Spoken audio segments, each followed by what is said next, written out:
Pese a la defensa organizada a última hora por el obispo Acuña y sus clérigos, Tordesillas cayó en manos de los realistas y la reina fue liberada de los rebeldes. Acuña salió hacia Valladolid, donde entró con poco esfuerzo, echándose la población a la calle para recibirle en triunfo y tomando presos a un buen número de procuradores de la Junta. Acuña, que se había especializado en la rapiña, llegó a representar al sector más radical del bando comunero, arrasando fortalezas, iglesias, conventos, monasterios y villas. El 17 de diciembre, Carlos I firmó en Worms una real orden condenando a 249 comuneros más destacados a muerte, si son seglares, y a otras penas si son clérigos. Declaró también traidores desleales, rebeldes e infieles a cuantos apoyasen a la comunidad. El primero de la lista, Antonio de Acuña, obispo de Zamora, que a pesar de ser clérigo fue condenado a muerte. Esto acarrearía la excomunión para Carlos. El 25 de enero de 1521, la Junta decidió consultar a Padilla sobre la eventualidad de una tregua. Padilla se opuso. Se cruzaron cartas entre los dos bandos, invitándose mutuamente a la paz, cada cual con sus argumentos. Los comuneros reivindicando algo que no les era propio, las comunidades en sus relaciones con Juan II, con Enrique IV y con Isabel la Católica. Decían ciertamente que, entre tanto, los pueblos habían enriquecido a los reyes y emproveciéndoles los grandes, pero eran incapaces de observar que equipararse ellos con los movimientos de las comunidades que citaban no pasaba de ser una muestra de su propia incultura. Además, se aferraban a la mentira, ya que afirmaban aspirar solo a que el monarca escuchase sus clamores y a que no prendiese a sus mensajeros, cuando por otra parte estaban desoyendo los ofrecimientos que al respecto y en nombre de Carlos les estaba señalando el almirante. En este tiempo cogieron los de la Junta una carta muy larga del cardenal gobernador para el emperador en que le decía cómo los males que padecía el reino habían tenido su origen de los que tenía a su lado. Por su avaricia y codicia desordenada, y que mientras observase la misma conducta no se podría esperar remedio al problema que estaba acuciando España. El 5 de enero iniciaron unas negociaciones con los nobles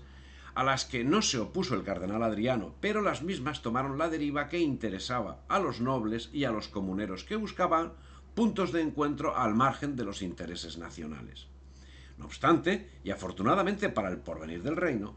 los negociadores estuvieron más proclives en la defensa de sus posturas que en llegar a un acuerdo con el contrario. En particular, los junteros eran los más fervientes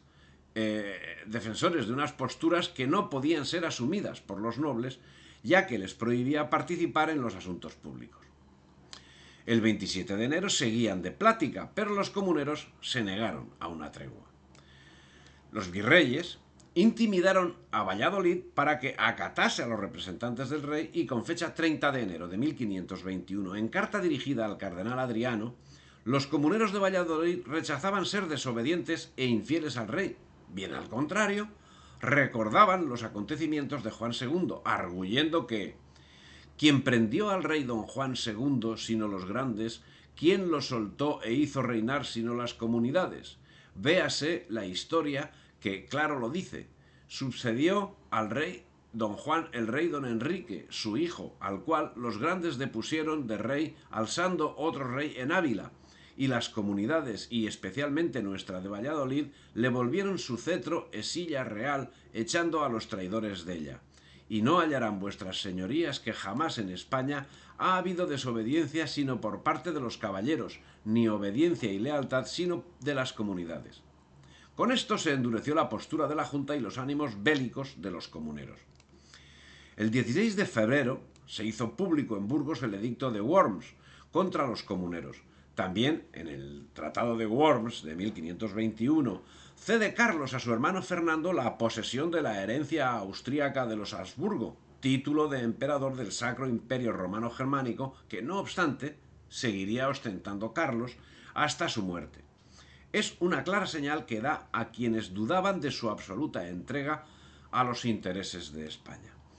El edicto relata nominalmente las personas a las que va dirigido y la plaza de la que son representantes, empezando por don Antonio de Acuña, obispo de Zamora, al que le sigue una relación de nombres que ocupa 3 folios y medio y que termina con Alonso Pérez Cordonero y batidor de Palencia. Aunque iba cambiando las formas, todavía en este edicto hace prevalecer entre sus títulos su condición de emperador de rey de Alemania. Denuncia el edicto que los rebeldes habían ofrecido a los capitanes su defección a favor de la revuelta, amenazando que si así no lo hiciesen, les derribarían sus casas y destruirían sus haciendas.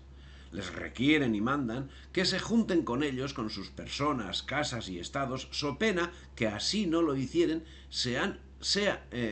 habidos por traidores y enemigos del reino, y como tales les puedan facer guerreada, y envían predicadores y otras personas escandalosas y de mala intención por todas las ciudades, villas y lugares de los dichos nuestros reinos y señoríos, para las levantar y apartar de nuestro servicio y de nuestra obediencia y fidelidad, y con falsas y no verdaderas persuasiones, jamás oídas ni pensadas, las atraen a su error e infidelidad, y continuando más aquello y su notoria deslealtad, han tomado nuestras cartas a nuestros mensajeros, y en sí han hecho ligas y conspiraciones con grandes juramentos y fees y seguridades de ser siempre unos inconformes en la dicha su rebelión y deslealtad, en gran deservicio nuestro y daño de los dichos reinos. Sigue denunciando el edicto que muchos de vosotros y de vuestros consortes y en principio de vuestro levantamiento y sedición enviasteis por todas las ciudades, villas y lugares de estos nuestros reinos frailes y otras personas eclesiásticas y seglares que falsamente por escrito y por palabra persuadiesen a los oficiales y labradores y otras personas simples de los dichos pueblos que nos habíamos echado y puesto nuevas imposiciones a toda Castilla, para que cada vecino no pagase por su persona y de su mujer e hijos un real, y por cada teja del tejado un maravedí, y por cada cabeza de ganado y mulas y caballos y otros animales ciertos tributos, y así en todas las otras cosas de vestir y mantenimiento, siendo todo ello una de las mayores maldades y traiciones y falsedades que se podían levantar, porque nunca tal por nos se había hecho ni pensado ni por los nuestros consejos, y que por más inducir a los dichos pueblos lo hicisteis imprimir de molde, porque indignados nuestros leales vasallos se alborotasen y levantasen contra nuestra obediencia y fidelidad, y se juntasen con vosotros a tiranizar este nuestro reino, según que luego lo comenzasteis a poner en obra, tomando como de hecho y con fuerza de armas tomasteis y muchos de los dichos pueblos las varas de las justicias a los nuestros corregidores y otros oficiales de ellos, combatiendo las fortalezas, tomándolas a nuestros alcaides, derribando casas, quemándolas y saqueándolas, matando a los que habían estado y están en nuestro servicio y obediencia, teniendo los pueblos así conmovidos. El edicto denuncia que los comuneros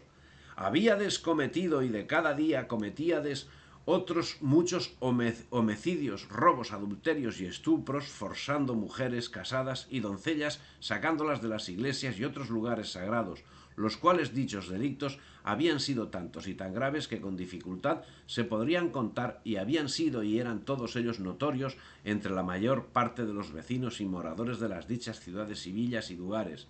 y aun de todos nuestros reinos, y fuera de ellos, por ende, que nos suplicaba y pedía por merced que, habiendo los dichos excesos y delictos por notorios, pues lo eran, y por tales los decía y alegaba,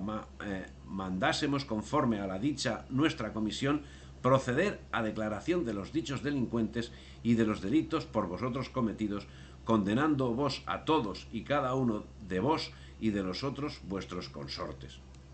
Al conocerse en Valladolid estos términos, el tumulto que produjo el Lumpenproletariat, que diría alguien del siglo XIX, llevó al mensajero a la cárcel mientras pedían las provisiones, y aunque el presidente lo excusó bajo pretexto de comunicarlo con los oidores, se las dio a más no poder, temeroso de que los alborotadores diesen fuego al edificio, como de cierto lo hicieron, lo hicieran de caso de no salirse con la suya. La Junta contestó con otro escrito dirigido en exclusiva a Valladolid. Manifiestamente el movimiento comunero se había convertido en un movimiento localista, en el cual cita a Carlos como extranjero y cita a los traidores e incita a la guerra. Por su parte, Pedro Laso de la Vega, manifestó a los enviados del emperador que de la Junta estaba en su mano sacar a los procuradores de Segovia, de Ávila, de Madrid, de Murcia y algunos de Toledo, al tiempo que reclamaba el cumplimiento de las demandas de las Cortes de Valladolid y Santiago, así como una amnistía que acogiese a los responsables de la deriva terrorista que había tomado la Junta. Pedro Laso comenzó a divulgar en Valladolid los planes de paz. No sonaron bien a todos, aunque los aplaudieron la mayoría de los procuradores de la Junta. Y bastó para sembrar la cizaña entre los comuneros, que desde entonces se manifestaron abiertamente enfrentados. Al mismo tiempo se producía también la defección del clero, que tan implicado había estado desde el principio de la revuelta. Pero el asunto no se limitaba a los papeles. Pedro Mártir, que como queda dicho vivió estos acontecimientos en Valladolid, relata en carta de 13 de febrero que los vallisoletanos miran con malos ojos a los autores de la Junta General y los junteros no se creen desde ahora seguros entre ellos. El 17 de febrero, 15 ciudades andaluzas encabezadas por Granada y Cádiz firmaron un compromiso de fidelidad al rey. Las ciudades iban obteniendo el perdón por su participación en la revuelta. Así, Cuenca lo obtuvo el 24 de febrero. Inmediatamente se enviaban tropas para combatir la invasión francesa. El almirante estaba trabajando bien el capítulo del perdón, reclamando el mismo también para alguien de especial significación que por cierto no lo pidió, que no era otro que Pedro de Girón. Si te ha gustado el vídeo, dale me gusta, difunde y suscríbete al canal.